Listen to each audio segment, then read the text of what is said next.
Hello, and welcome to the Let's Talk Transformation podcasts. Today's episode, we will be looking at what's possible and the art of the next best step. I am delighted to welcome Dave Gray, CEO of X-Plane Design Consultancy, co-founder of BoardThing, and author and co-author of several books. Dave, welcome to the show. Thank you. Thanks for having me. It's a pleasure to have you on the show. Dave, you've been studying this inflection point that you feel we're at, and you have been studying it for some time. So much so that you set up a new school dedicated to digital ways of thinking, working, and being. And I'm being very careful about being, working, and thinking. And you've called that the School of the Possible. So, as the founder, you're also a researcher and a teacher and a practical business entrepreneur. But, being into design, one would suppose curiosity, different perspectives, a thirst for something different, more adaptable, more fit for purpose. So you call yourself a possibilitarian. Can we start there? What is a possibilitarian, and what is the School of the Possible? Well, that's a great question. Possibilitarian. So we tend to go through life, we have routines, we have habits, we have routines, we have patterns that we play out every day. And a lot of these things we kind of run on autopilot. Yeah. So if you have a commute to work, and autopilot's great because it means we can run our routines without and think about other things. We can think about the first meeting while we're on our way to work, and we don't have For to example. focus all the time on, which turn to make where. So autopilot is our friend when things are going great. When things are working, it frees up your mind to do other things. However, what autopilot does is distract you from the present moment.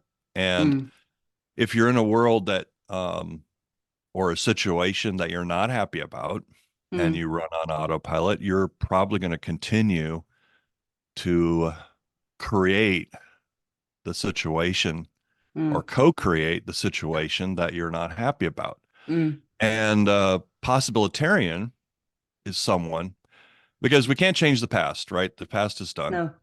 And the future doesn't exist yet. So the only doors to creating new possibilities that are available to us are in the present moment. And to the degree that you are on autopilot or you're working through your day by working through your routines, you are not going to notice those cracks in the system, those crevices, those affordances, those doorways to possibility that are actually around you every minute of every day, all of the time. And a possibility is only a possibility. You don't know if something is actually possible or not until you walk through that door and try something. Do you And think you that's won't walk worse through, with pardon? do you think that's worse with digital, Dave? This distraction of being on autopilot all the time. We just get overloaded with information. Well, it's very easy to do that. Yeah. And I think, yeah, absolutely. I think so. The point is, what a possibilitarian is doing is, uh, practicing the art of being acutely tuned in to the present moment and how opportunities might arise in that moment. For example, you have a conversation with your boss, let's say, a difficult conversation, or you have, and if you go into that conversation with a preconceived notion about what's possible, you're probably going to have a self-fulfilling prophecy. Yeah, absolutely. We often don't ask for things that we expect to get a no to. We often won't explore things that we don't think are going to lead anywhere. But the fact is that we really don't know.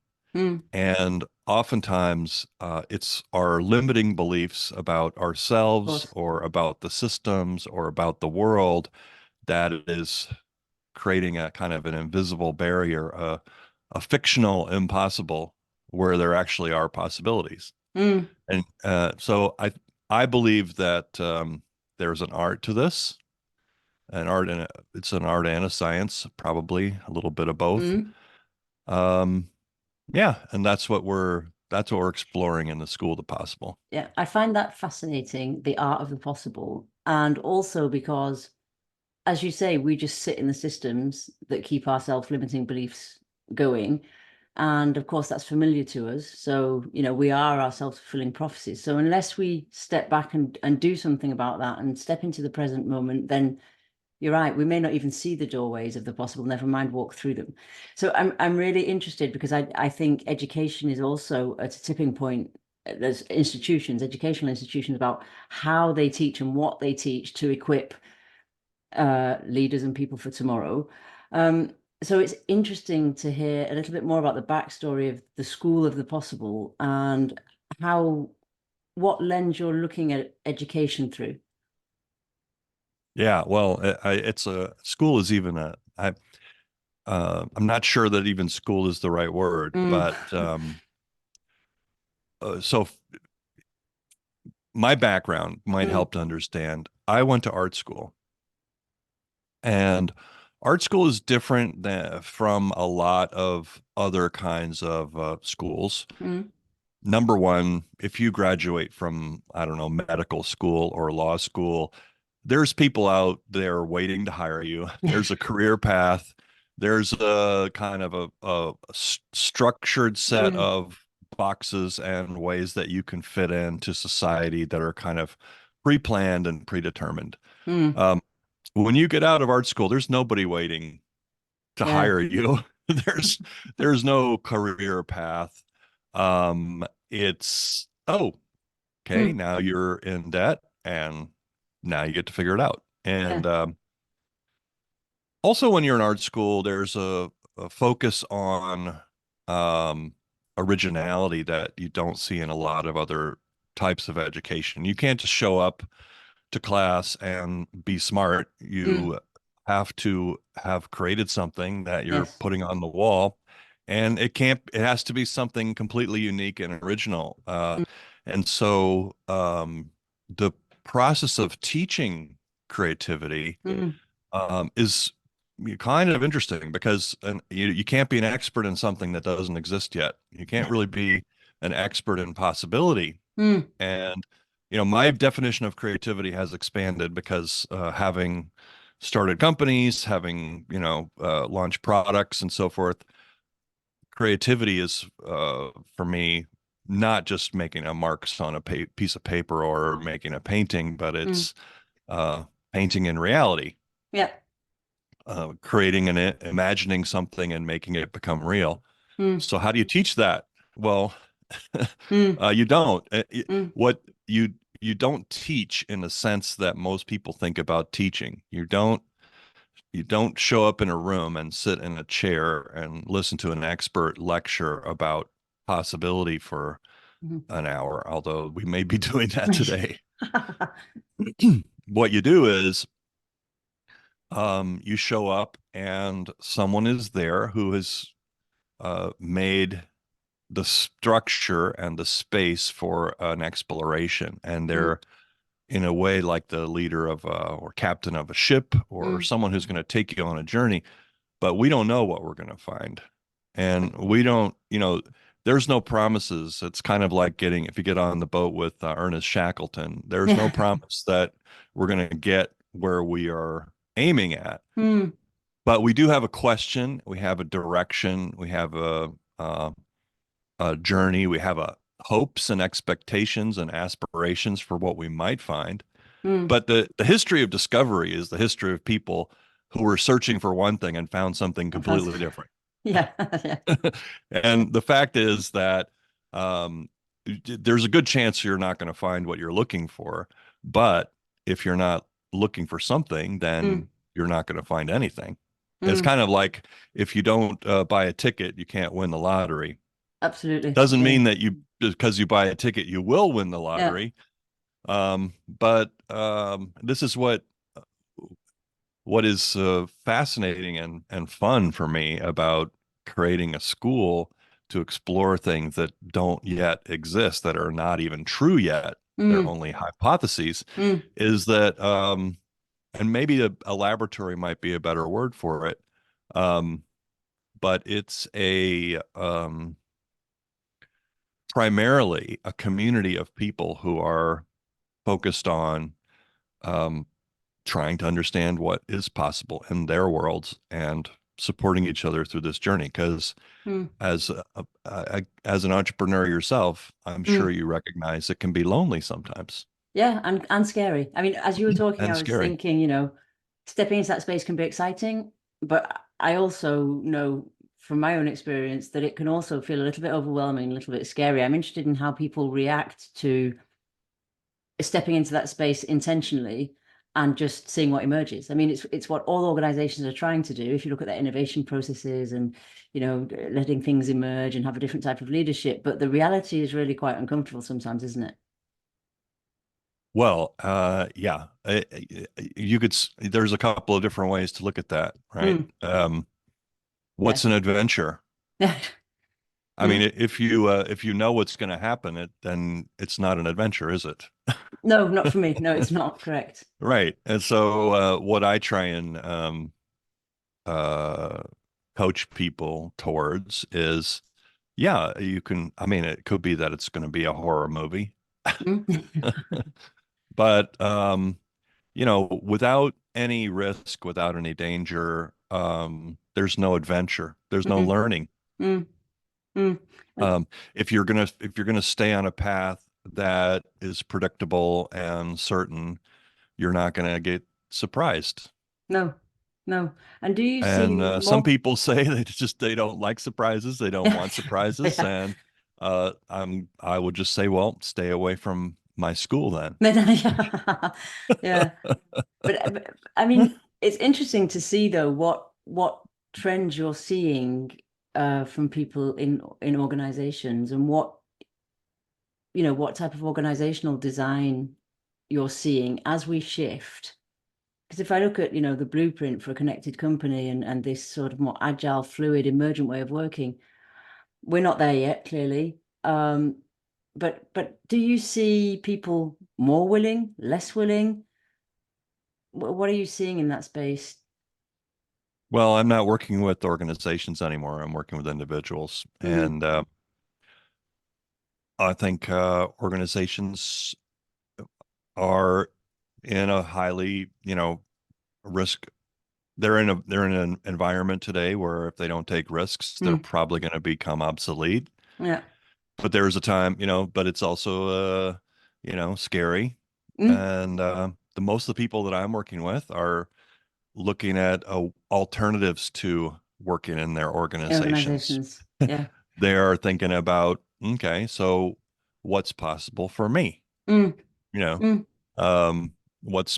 and I think that's kind of a big theme and that's why the School of the Possible is not really aimed at organizations, it's aimed at individuals. And the I guess, as an individual, you have a couple of choices.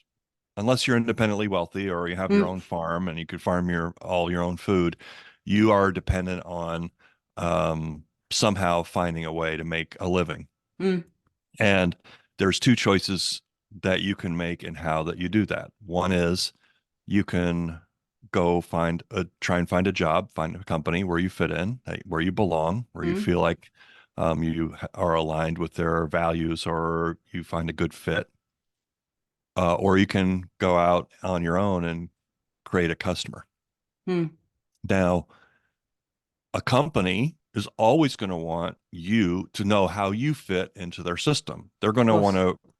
to round off your edges or square off or however Yeah. you want. They're going Put to you in a want to box. shave you so you can fit into Yeah. their system. Mm, But a customer is going to want to know what's unique about you, what's mm, special, what's different, what makes you um, special. And if you want to explore how you fit into the world, then by all means go work for a company.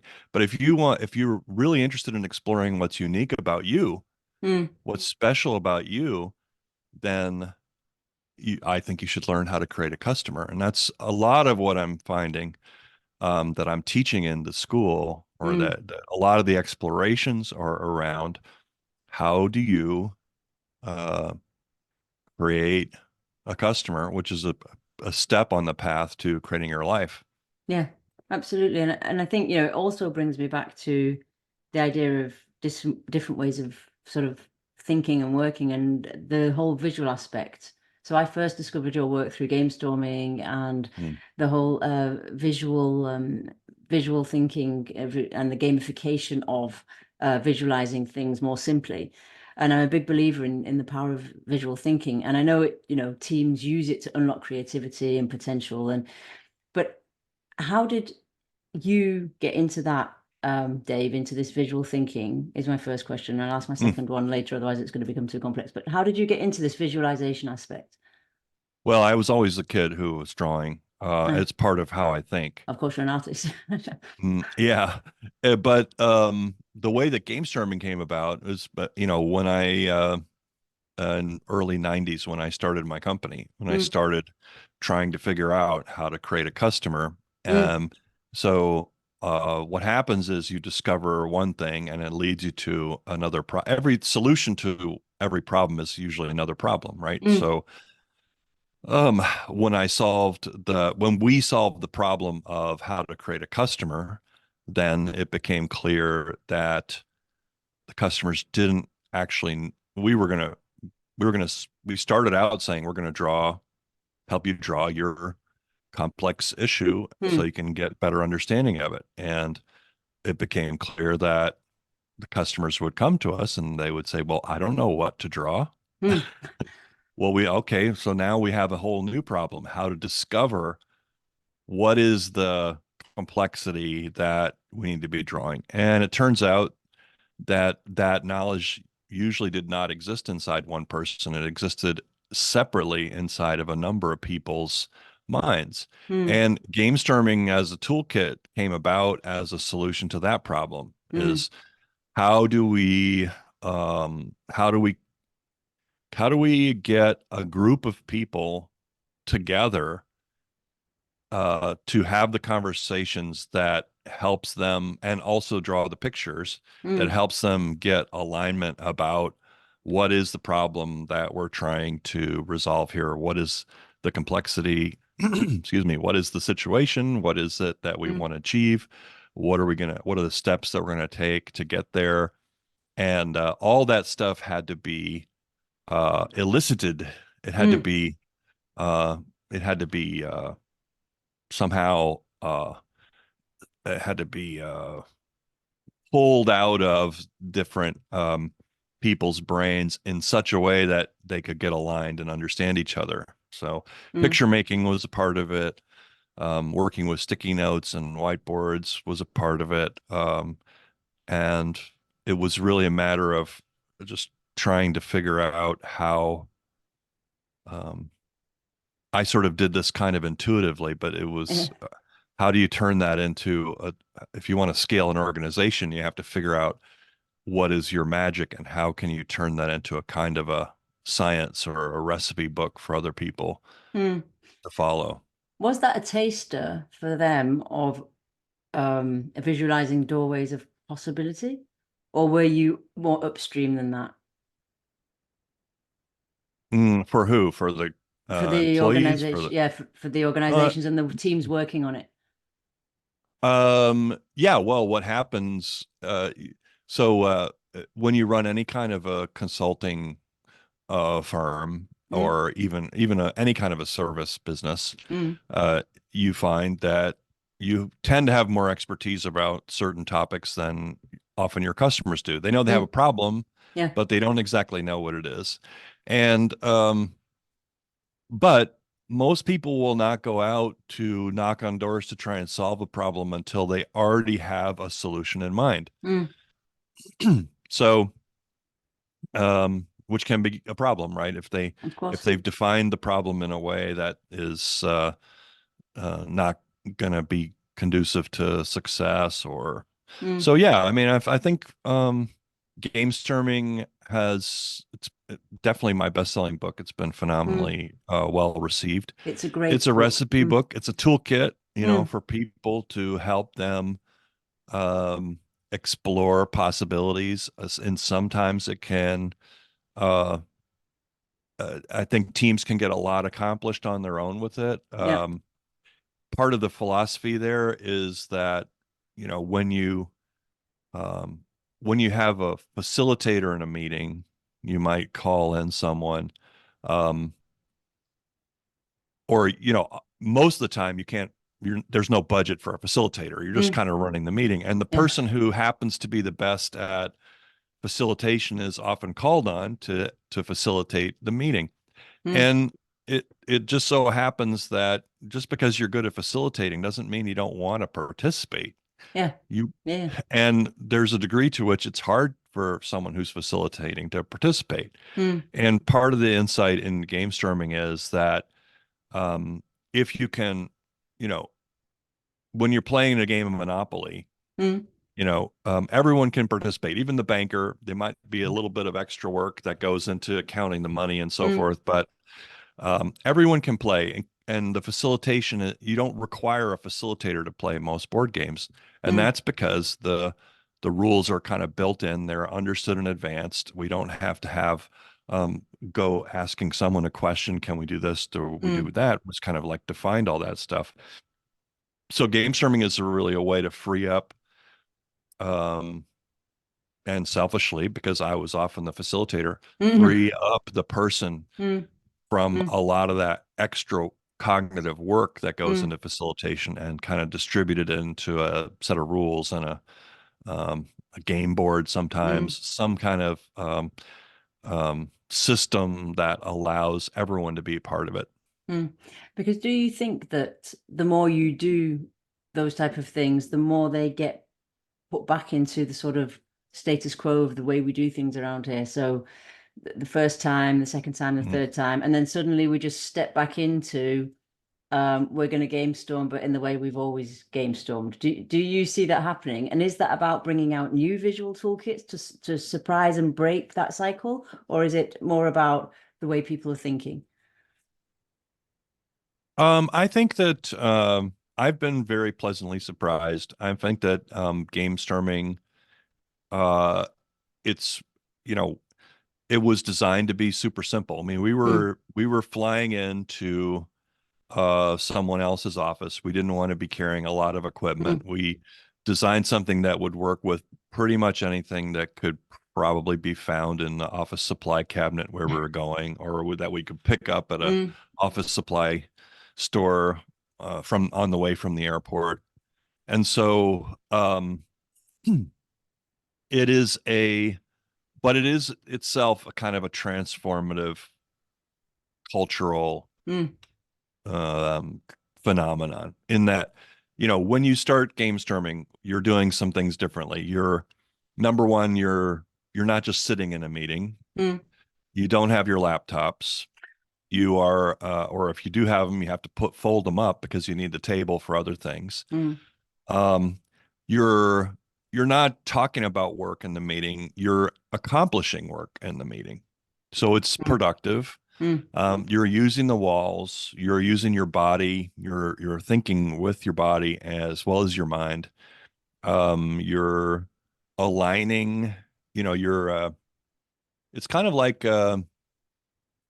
it's almost like a group of people working together on building something out of blocks or something mm, like that. You have mm, it changes the way that people interact. mm, And it also makes one of the problems with office work is that you don't see what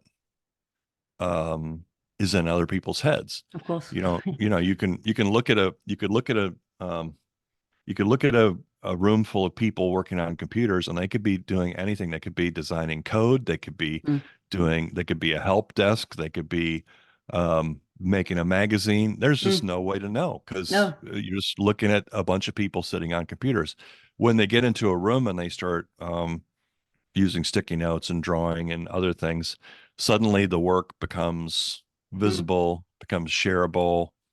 Um, and I had at least one customer, kind of measure the success of their innovation initiative by how many sticky notes they could see on the walls. And to the mm, degree to which work becomes visible, it becomes shareable, it becomes what are people doing over there? How come they're having fun and we aren't? Mm, It sort of becomes more, uh, I guess you could say viral for lack mm, of a better word. mm, Um, so I think it has, yes, you can always, get in a, hit a plateau. mm, And I think, if people are, once they have gotten the habit of using walls and whiteboards and sticky notes and so forth, then yeah, you can always hit a plateau and get in a mm, rut and need to find mm, the next level. But I would still say that is the minority. yeah. And how do you think visual things, toolkits or packs of cards or visualizing things helps us reframe our beliefs and therefore the way we think? Well, I'm, so my whole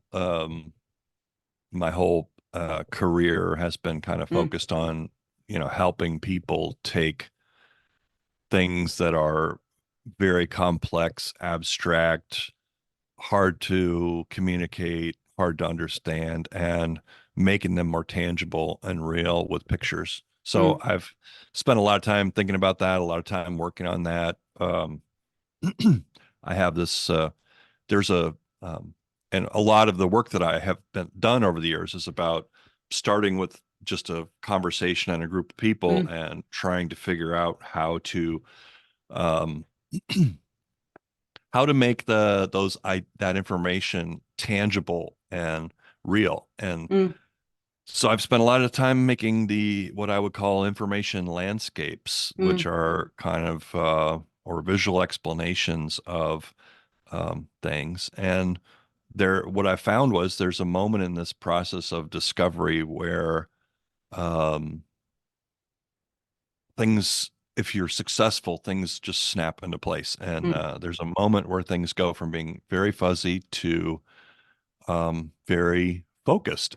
And the process of getting there is just a process of generating a lot of different napkin sketches and exploring a lot of different landscapes and metaphors. mm, And when uh, you're exploring something new, uh, invention, science, anything that's pushing the boundaries of the possible is always ahead of language.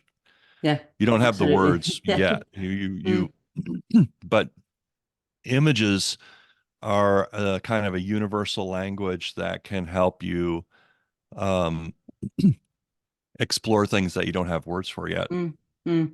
And because And we always understand anything new in terms of what we already know. yes. So, like when uh, RFID codes are Mm, these radio codes that you can use to mark products and scan them with you can scan a mm, whole warehouse at one go. mm. Well, it's technically nothing like a barcode. It couldn't be more different than a barcode. It's something that it's not visual. It's not, Mm, it's used as radio, but in terms of the function it fulfills, um, while we worked with the team that was developing this, that one of the insights was that, well, if we could explain to people that this is the next generation of the barcode, this is what comes next after the barcode, um, it becomes easier for people to understand. It becomes mm. easier for them to put their brain around. Just like email is really not that much like physical mail, but No, it's the next generation of mail. yeah. Uh, And yeah. And just talking about that, I mean, we were talking before the show about AI and generative AI, and I have to ask the question, what is generative AI going to bring to this, to what you do, but also to education? yeah, it's a great question. Nobody knows the answer to that yet, No. but it is a great question for a possibilitarian to think about. You have Mm, so it's clear to it feels clear to me that this is a transformative, it's a disruptive technology. It's as disruptive as the graphical user interface mm, or the web. It's going to enable all kinds of things, mm, but I think one of the most interesting to me is that um, it's going to be super empowering force multiplier to anyone who's operating as an individual. It's going to be about as close as you can get to kind of owning your own factory and production team and system. And I think it's going to enable, what's going to be interesting about it is how many people will start looking around and think, well, why do I need a company to Yes. do all the things that I want? Why do I need to work at Mm, this job? If I can do everything that they can do, mm, mm, why why am I here? Why mm, don't I just go out and do this for myself? I think there's going to be a lot of just like with the internet, there's going to be a mm. lot of institutions that we kind of take for granted that we need them, Yeah. whether it's banks or Mm, what have you, that we may discover maybe we don't need a bank, maybe we don't need a credit card, maybe we don't need um, who knows? mm. We discovered that we don't, with Airbnb, we discovered that we don't necessarily need hotels. With No. the Uber, we discovered Mm, that maybe we don't need taxis. Um, you know, who knows what we're gonna mm. discover? And I think the people there's a group of people who are, very fearful that we're gonna lose our jobs. And I think that's probably true, but also let's think about the alternative. Mm, In my country in 1850, that's not that long ago. It's like 170 years mm. ago. Um, 80% of the population was working on a farm. Yeah. Yeah. And now let's say we have maybe 5% maybe of people who are Mm. working on a farm. A lot of that stuff's become automated. Um, but no, we're not sitting around going, where's all the farm jobs? No one Yes. really wants to go back to working on a farm. Mm, mm, Um, no one who is like, got a career working at a magazine or whatever. mm, Um, so I think a lot of the jobs that we're going to lose are going to be replaced um, by new jobs. mm. And these are the jobs that we can't imagine yet. We Yeah. can't even, we can't train for them yet because we Mm, don't know what they're going to be. mm. Um, and maybe that's a good reason for there to be a school of the possible to try, Exactly. say, okay, well, what Mm, can we do? mm, Um, what is possible? mm, mm. And what's your vision therefore for the school of the possible, whether you keep the word school or not? If I take you to the end of 2025, what's your vision for that? Well, school is I think of the school as a school of thought, Mm, philosophy, as well as a place. I mean, I'm a big fan of kind of creating the product or the service that you would buy if it mm, existed. mm. And for me, that's what the School of the Possible is. It's about, um, for me, it's about where's the club that I want to hang out in? Mm, Who are the people that I want to spend time with? Who's the community that I want to um, invest my time and energy in? And for me, it's this mm, idea of, yeah, I want to be surrounded by creative people who are not just talking about stuff, but who are making things, doing things, making things. That's the art school mm. in me. Yeah, and it's So I want inherently an art connected. school. I want an art school for the much broader definition of creativity than that includes this idea of creating a customer, which I did not learn in art school, Yeah. but that is a a kind of creativity that opens all the other doors. Mm, mm. And just talking about creativity, what do you think is the most transformative thing that you've done so far in your quest, Dave, to open up the possible, to look at the What's different discoveries that one can make, particularly now in the digital age where things are evolving very rapidly thanks to technology?